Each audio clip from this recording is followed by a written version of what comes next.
Bonjour et bienvenue à tous. Aujourd'hui, nous plongeons dans une histoire qui résonne comme un avertissement retentissant dans le monde de la finance. Imaginez un seul homme, au cœur d'une stratégie audacieuse, confronté à l'une des crises les plus dévastatrices du siècle. Cette saga, qui a secoué les fondations de Wall Street, tourne autour d'une figure controversée, Howey Hubler. Son nom évoque à la fois le génie et l'erreur monumentale, une dichotomie qui nous rappelle à quel point les marchés financiers peuvent être imprévisibles et impitoyables. Alors que nous nous apprêtons à dévoiler les couches de cette histoire complexe, accrochez-vous pour un voyage fascinant à travers les méandres de la finance, où un seul pari peut changer le cours de l'histoire. Sans plus tarder, entrons donc dans le vif du sujet. C'est parti! Pour appréhender pleinement l'histoire de Howey Hubler et la crise financière de 2008, il est essentiel d'examiner d'abord en détail l'atmosphère économique et financière qui prévalait alors. Pour cela, remontons aux premières années du XXIe siècle. À l'époque, le monde était témoin d'une période de prospérité économique relative. Les marchés boursiers connaissaient une croissance soutenue, et le secteur immobilier, en particulier aux États-Unis, était en plein essor. Cette période était alors marquée par une confiance accrue des investisseurs, alimentée par des politiques monétaires favorables et une abondance de liquidités. Les banques et autres institutions financières, profitant de cette conjoncture favorable, se lançaient dans des prêts hypothécaires à des conditions de plus en plus souples, souvent à des emprunteurs peu solvables. Ces prêts étaient ensuite regroupés et transformés en produits financiers complexes, vendus à des investisseurs du monde entier. Pourtant, sous cette surface prospère, des signes avant-coureurs étaient perceptibles. L'augmentation rapide des prix de l'immobilier et la prolifération des prêts hypothécaires à risque commençaient à inquiéter certains experts, qui mettaient en garde contre une possible bulle immobilière. Cependant, ces préoccupations étaient souvent éclipsées par l'optimisme ambiant et la poursuite de la croissance économique. C'est dans ce décor de prospérité apparente et de risques sous-jacents que Howey Hubler fait une entrée remarquée. Sa carrière décolle chez Morgan Stanley, un colosse de la finance, où il rejoint la division des revenus fixes comme trader d'obligations dans les années 1990. Lorsque 2003 arrive, Morgan Stanley, flairant les opportunités dans un marché hypothécaire chancelant, innove avec la création d'un produit dérivé novateur, The Credit Default Swap, conçu pour parier contre les obligations hypothécaires subprime de piètre qualité. Hubler, avec son esprit de stratège et son audace, est alors choisi pour piloter une équipe naissante, chargée de la vente à découvert de ces prêts hypothécaires risqués. Les succès initiaux de Hubler dans ce domaine ne tardent pas à faire des vagues. Sa tactique de vendre à découvert les obligations subprime, tout en jouant sur leur vente, révèle un talent hors norme pour la spéculation financière, lui valant une ascension fulgurante. En 2006, il atteint le sommet de son art en étant promu à la tête du Global Proprietary Credit Group de Morgan Stanley. Ce nouveau rôle marque un point de non-retour dans sa carrière. Aux commandes du GPCG, Hubler orchestre des stratégies de trading d'une complexité et d'un risque jamais vus, jonglant avec des sommes colossales. C'est dans cette fonction, mêlant pouvoir et influence, que Hubler conçoit les stratégies qui feront de lui une figure emblématique, mais qui précipiteront également l'une des plus grandes catastrophes financières de l'histoire moderne.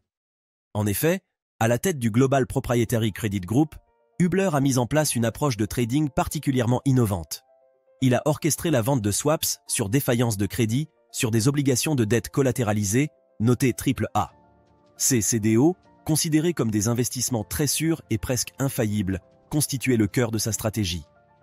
En parallèle, cherchant à se couvrir contre tout retournement du marché immobilier, Hubler a également acheté des CDS sur des hypothèques à haut risque. Pourtant, derrière cette façade de sophistication et d'innovation financière, une erreur critique se profilait. Les CDO, censés être le pilier de sécurité dans la stratégie de Hubler, contenaient en réalité une part importante d'hypothèques subprime, exactement le type de prêt risqué qu'il cherchait à éviter. Cette méconnaissance des produits qu'il assurait a été une faute grave, laissant Hubler et son équipe dans une position beaucoup plus vulnérable que prévu. L'ironie de la situation était que, malgré les alertes et les signes avant-coureurs du marché, Hubler restait fermement convaincu de la solidité de sa stratégie. Sa confiance en ses modèles financiers et en ses analyses de marché était telle qu'il a continuellement minimisé, voire ignoré, les risques croissants auxquels son équipe et lui-même étaient exposés. Cette assurance a alors conduit à une série de décisions qui allaient bientôt se révéler désastreuses. Et pour cause, au fur et à mesure que le marché immobilier commençait à vaciller, les stratégies de Hubler étaient mises à rude épreuve. Les CDO, autrefois vénérés pour leur stabilité, perdaient rapidement de leur valeur, sapant les fondations sur lesquelles Hubler avait construit son empire financier. Malgré cette dévalorisation, il a refusé d'admettre l'ampleur du problème, s'accrochant à l'espoir que le marché se redresserait.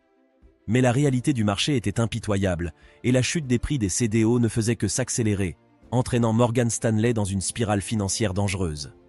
Face à une telle situation, l'équipe de gestion des risques de Morgan Stanley a pris l'initiative de soumettre le portefeuille de Hubler à un test de résistance bancaire approfondi.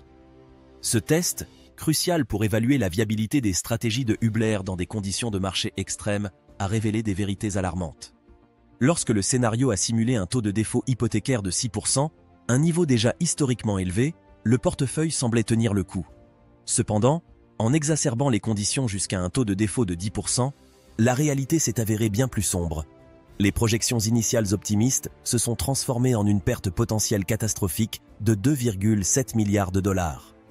Confronté à ces résultats inquiétants, Hubler a réagi avec un mélange de déni et de confiance inébranlable. Malgré les preuves évidentes d'une vulnérabilité significative dans ses stratégies, il a catégoriquement rejeté l'idée que de tels niveaux de défaut puissent se réaliser. Sa conviction que les modèles financiers et les analyses de marché soutenaient la solidité de sa position a obscurci son jugement. Cette assurance erronée, combinée à une sous-estimation des risques accrus, a entravé la capacité de Howie Hubler à répondre efficacement à la situation en évolution. Dans ce contexte de déni obstiné, le marché immobilier, lui, ne montrait aucune clémence. La chute brutale et inattendue de ce secteur mettait ses stratégies de trading à une épreuve sans précédent. Au cœur de cette tempête financière, les hypothèques subprimes devenaient aussi de plus en plus toxiques. Leur dégradation croissante menaçait l'ensemble du système méticuleusement construit par Hubler, tel un domino prêt à faire tomber toute la structure. Dans ce paysage financier en mutation, les relations de Morgan Stanley avec ses contreparties de CDS se tendaient dangereusement.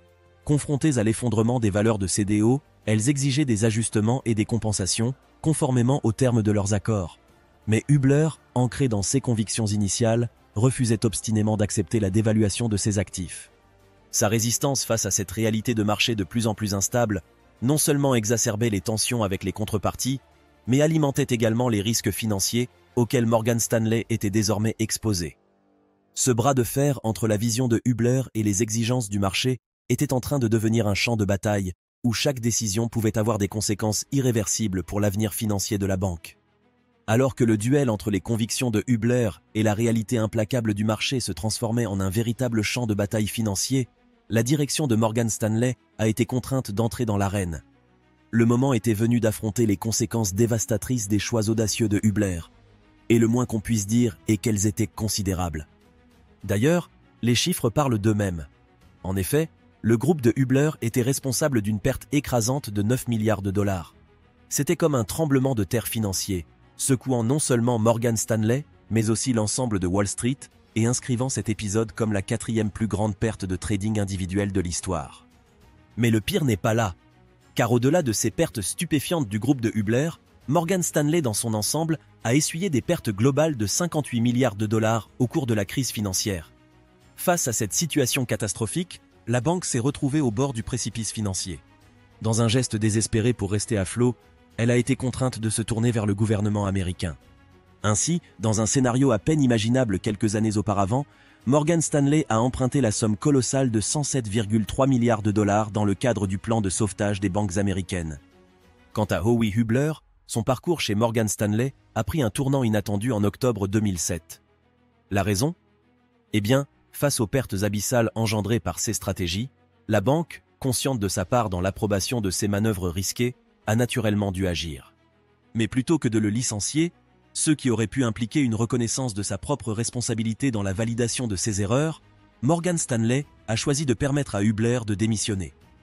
Cette décision, bien que facilitant une sortie moins tumultueuse pour Hubler, a soulevé des interrogations sur la facilité avec laquelle il a pu s'en tirer. Dans le sillage de cette décision, Hubler a quitté la banque, non pas les mains vides, mais avec une indemnité de départ de 10 millions de dollars. Cette somme, étonnamment élevée au regard des pertes financières astronomiques qu'il avait causées, a renforcé l'impression qu'il s'était échappé presque indemne de la tempête qu'il avait lui-même déclenchée. En effet, ce départ, loin de souligner les répercussions sévères de ces stratégies, semblait plutôt attester d'une issue étonnamment clémente pour celui qui avait été au cœur de l'une des plus grandes crises financières de l'époque. Quoi qu'il en soit, L'histoire de Hubler ne s'arrête pas à cette sortie discutable de la scène de Wall Street. En effet, en 2008, marquant un tournant surprenant, Hubler a refait surface dans l'univers financier, mais cette fois sous un nouveau jour. Il a fondé le Loan Value Group, une entreprise audacieuse qui travaillait main dans la main avec les prêteurs hypothécaires. Ce changement de cap professionnel était significatif. Hubler passait d'un artisan de produits financiers complexes à un acteur s'attaquant aux problèmes des emprunteurs en difficulté, souvent issus de la même crise qu'il avait autrefois contribué à créer. Ainsi se termine, du moins pour l'instant, le chapitre tumultueux de la carrière de Howie Hubler, un récit qui nous rappelle les subtilités et les paradoxes inattendus du monde de la finance.